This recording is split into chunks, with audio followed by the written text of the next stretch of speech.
With the popularity of online entertainment growing, sites like YouTube are becoming a large part of entertainment for young people. That was the kind of, point where I was like, wow, this could be a big thing. If I just keep pushing, keep going, it could get even bigger. The platform has given people all over the world a place to share their experiences, opinions, and creative works with like-minded people. As much as it is me in my room being an idiot, it is kind of serving a purpose. Creating a space for content to be shared, communities to be grown, and livelihoods to be made. YouTube's given me the opportunity to do so many things that I would never have done in a normal day-to-day life. But what does being a YouTuber look like? How do they make their money? Why do they do it? And what challenges do content creators face? If I can make someone laugh for a little bit out of their day, then that's more rewarding to me than, punching in data entry at 9 to 5. We decided to follow cosplay YouTuber Victor Lockhart to get an inside look into the life of a YouTuber.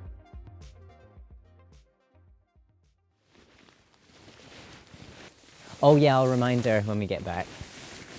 So we need to get barley and hay. I first discovered YouTube to watch when I was really young, but started YouTube 2015. But I've been watching YouTube for years. 2015 was when I kind of started starting kind of my own channel type thing, or at least thinking about one. I didn't actually start my first video until 2016 or something. But yeah, it was not something I ever anticipated I would do or be a part of, but I knew about it. So, hey Gypsy, you're sharing with Daisy. That is very, very rare. That is a rare thing you're capturing. Hey. My average day actually is quite a lot of this. I have to kind of juggle the sort of farm life with, YouTuber life. But basically I get up, I usually plan my schedule as best I can, but it doesn't always go to plan. So it's usually always filming and then quite a lot of this and down the field in the forest. But it's random. It's different every day. My average day now as a full-time YouTuber is, unfortunately, I usually wake up at about 1 p.m, which isn't so good. My sleeping pattern has flipped to nocturnal, which isn't the best of habits, but... It's honestly truthful. Anyone who's a YouTuber that tells you they don't spend most of the day sleeping is a liar. There's no appointments to get up for or anything like that. Unless you've got a particular meeting or something you need to do, you can lie in your bed most of the afternoon. I find though with YouTubers, a lot of them function better at night. So I'm kind of in a circle where I talk to a lot of other content creators and we all, we're on American sleeping schedules, I feel like. So I'd stay up till 6 o'clock in the morning working on videos because everybody else would be sleeping and I could get peace to do what I needed to do. When I got to that level and I got my first ever check from Google, that's when I was like, oh, this is an actual thing. I thought it was just for fun. So that I took it more seriously then, which I think was a bit of a downfall because then I worried about it more. The primary way to make money initially on YouTube is AdSense. So that's money that Google directly pays you if you're getting a certain amount of views. AdSense isn't so good anymore. It's not as good as it used to be during the golden era because there's demonetization and issues like that. So if you're a creator of a certain caliber, usually if you have 50,000 subscribers or more, brands will then start to contact you and you can do sponsorships and brand deals. But before we get into that, this video is brought to you by NordVPN. Worried about Article 13 when it comes into action or want to use Netflix in a country where it's blocked? Well, then just download and use NordVPN. There was something I did in January. I wrote an erotica about Piers Morgan, about him doing the do with a vegan sausage roll because he's always talking about vegan sausage roll so much. It's like, well, why doesn't he just, consummate with a vegan sausage roll? I did that, and then the support I got from my followers, I ended up being on Good Morning Britain. They showed a bit of my YouTube video. That was a really fun kind of milestone for me because I essentially did a 2 a.m. shit post and it ended up on nationwide morning news. So that's probably one of my more favourite things that's happened so far. YouTuber pens novella about Piers Morgan having sex with a Greggs vegan sausage roll. Thanks for ruining the shock ending of my novel that no one ever saw coming. My favorite moment on YouTube was, and this sounds so, because I know it's not about subscriber counts, but when I got to, I think, 10K, that's when I realized oh, That's a lot of people. When you try to envisage that many people in one room, I think it's the Glasgow Hydro, it has a capacity of, it's like 15,000. So I was thinking about that in comparison to my following, and I was just like, that's insane. Like, you could fill an auditorium with these people. I think you have to kind of ground yourself and think about those individual people and the fact they've actually chosen to subscribe to you. I think that's insane. So definitely that was the kind of, you know, point where I was like, wow, this could be a big thing. If I just keep pushing, keep going, it could get even bigger. My channel is a bit difficult to describe. I say it's more of a personality-based channel that I have on YouTube rather than any specific genre, because I like to upload whatever I like, whatever I will find entertaining. That might be commentary videos on what other YouTubers are doing, or it might be this silly article I found in the news that day. Certain newspapers will write about literally anything. Basically, I have 500 plus IQ points and it's big brain time. My content is Scottish comedy-based content on YouTube. I've been doing that for now about 7 years, I'd say, give or take. 40-year-old probably watches Thunderbirds, can't Google season 3 because he's slurring all his words. This dude cooks food in the nude for his wife. He burnt his dick one shame he didn't use. This is what I want to do. This is what I think's fun. I'm going to go and do it. Let's grab some mates, let's go and have fun, let's go and film a challenge, let's drive to here, let's go and do something. So this is the story of one mountain, two idiots, an Australian inflatable kangaroo, one bin, and Pete.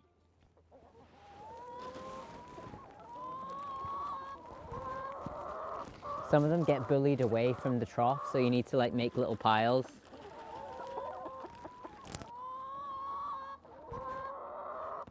So my next big project is a kind of music video. It's not a CMV, which is the usual things I do, which is cosplay music videos. This is just a music video.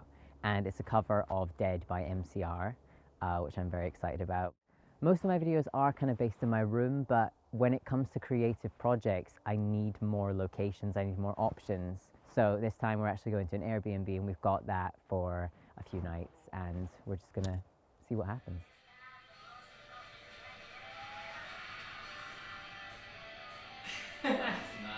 Yes. I like that. I didn't see that one. Okay. That was really nice. Oh, it wasn't recording. It doesn't matter if we get fallout. I mean, you know, you're meant to look I'm dead. supposed to look gross, so, yeah. you know, that's fine. Doing this, you realize you have to become everything. Like, you're good at lighting, good at makeup. It's so true. It's just like the life. But it's good because then you've got like multiple skills at the end of the day. Although I think like because I do everything, I'm just subpar at everything. Do you know what I mean? It's like you don't like specialize in one. You just do all of them, and then it's like I'm okay at makeup. I'm okay at lighting. I agree with that. I'm personally not for you. I agree with that. You suck. You're rubbish. I'm so glad we're on the same page. I do collaborations, I mean, to be honest, because they're just really good fun, especially when you're working with your friends. Like, I know Victor, and there's a couple other people that I've worked with who just happen to be on YouTube. If you're a smaller YouTuber and you're working with someone who's bigger, then you're then exposing yourself to their audience. If you have ideas and they have ideas, and you can mix that together and come up with something between you, it's just great fun. Good. Tried to have a bit more emotion that time. 'Cause I realised the first time I was just like, oh, it's me dead wife. Hiya. Ah, well. Alright, love. How are you doing? Still dead.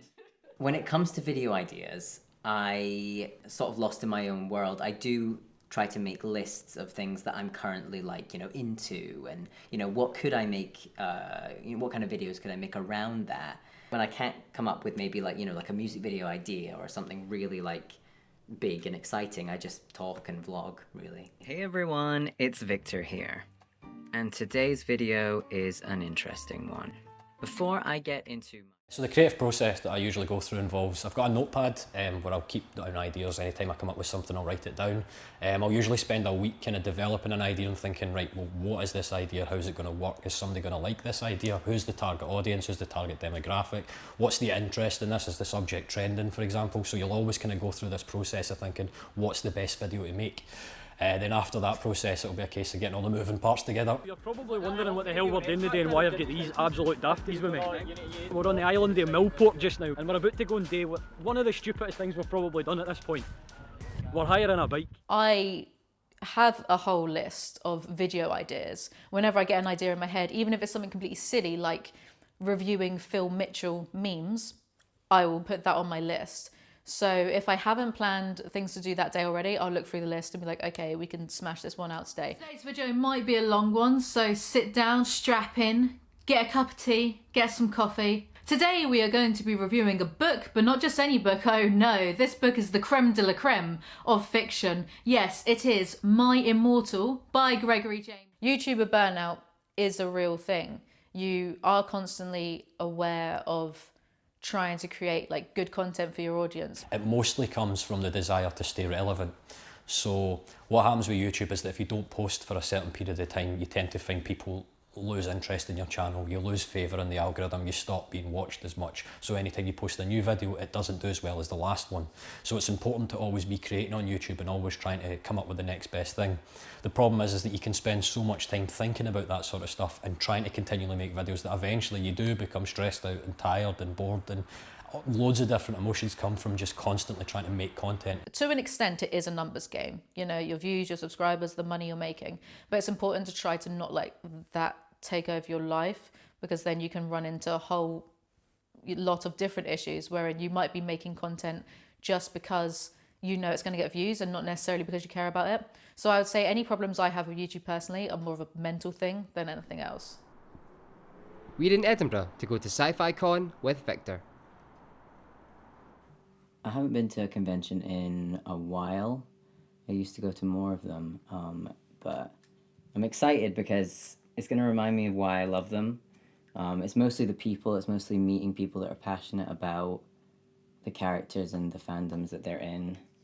I feel like I've met nearly all of my friends, and I met my partner as well at a convention. We were both cosplaying the same character. So I think I love conventions because it brings people together, which sounds so cheesy, but it's true.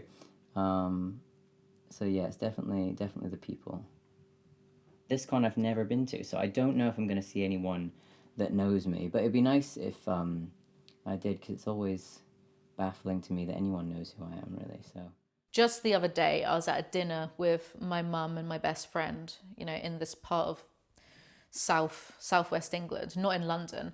And there were these girls on this other table. It was one of their birthdays. They bring out cakes. We were all like, happy birthday, you know, singing along with them and stuff. And then afterwards, when I finished my dinner, one of the girls came up to me and said, I just want to let you know I'm a really big fan of your channel. Like, I love your stuff.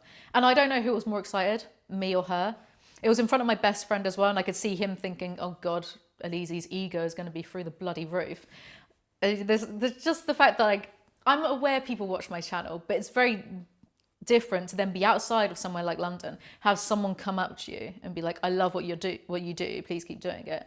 That was a crazy moment for me. I actually struggle to go places without meeting people. I met somebody on the way here while I was walking down the street. Yeah, it's become, because my audience is not massive, but it's targeted so strongly in Scotland, specifically central Scotland, that almost anywhere I go, I'm recognisable.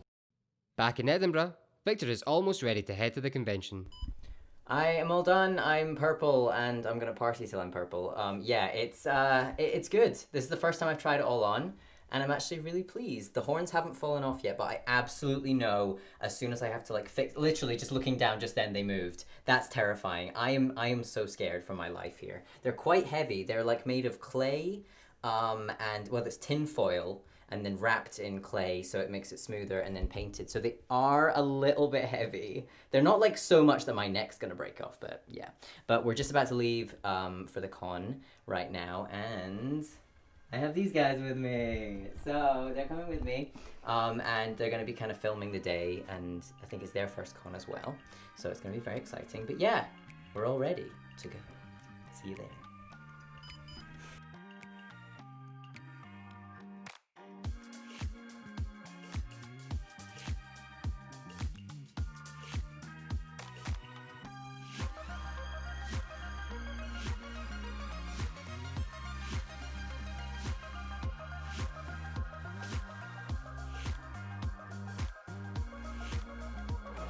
Hi there. Yeah, of course you can.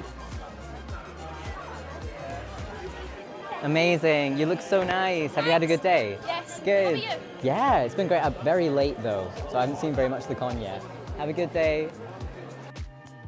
It's Is it a TikTok? Yes, it is. I've never been in a TikTok you not? before, Well, so it's this gonna is be a your first. debut. Okay, right. Doing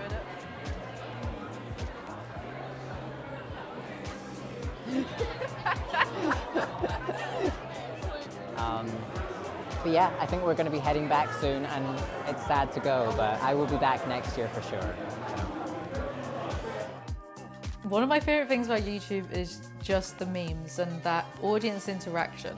I love making content. I found a real desire to make videos, entertainment, script things, write things, come up with jokes, play on ideas, mess about, have fun. I guess that kind of ties into the sense of the community that you can build. The fact that I've got thousands of people who would want to be my friend, that's pretty cool. It doesn't really bother me how many people subscribe or view. I just enjoy making the content. That's kind of what YouTube is really all about. Like connecting with other people, essentially. We're social creatures, humans, so yeah.